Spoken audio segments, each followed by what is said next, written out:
Bonjour, alors l'astuce numéro 11, cette fois ça porte sur modulation et démodulation d'une onde électromagnétique.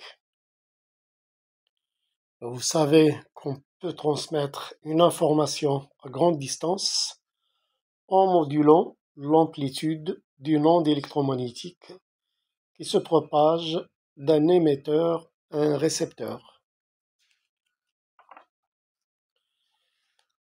Alors, ce schéma représente un constituant du récepteur radio lié au circuit de démodulation.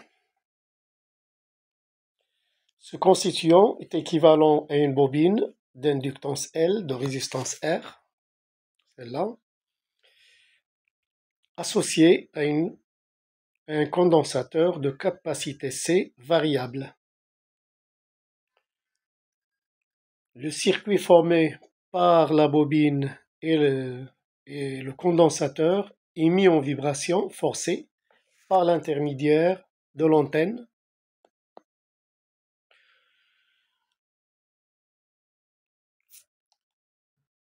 qui capte toutes les ondes émises par toutes les stations. Donc, pour écouter une seule station, il suffit d'accorder la fréquence propre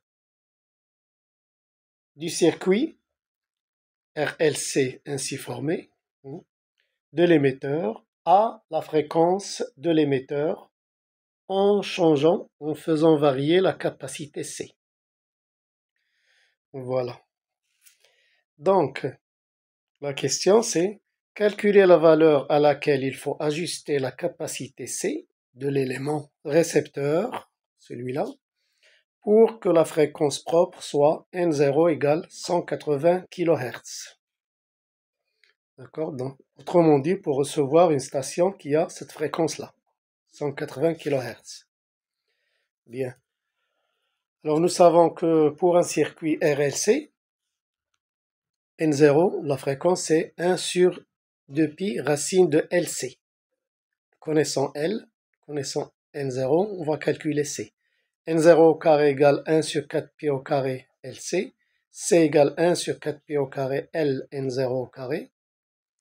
Application numérique, on trouve la valeur de C qui est 90 picofarad.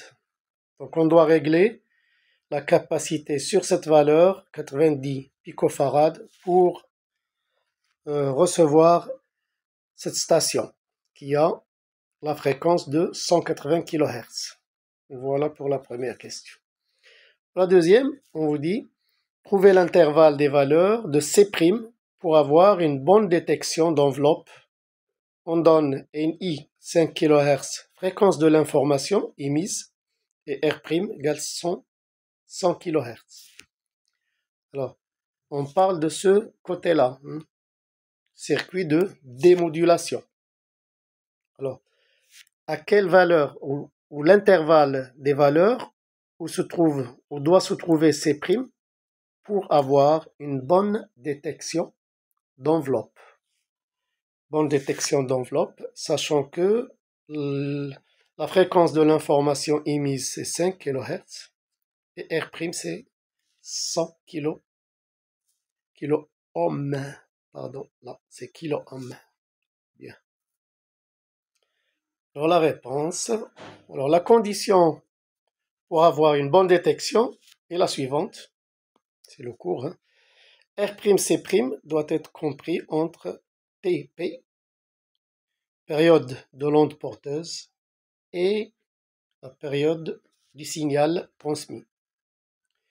Voilà, donc C', on divise par R' de part et d'autre, puis TP c'est 1 sur N0, TS c'est 1 sur NI, l'information émise, et on obtient la capacité C' doit être comprise entre 0,05 nanofarad et 2 nanofarads.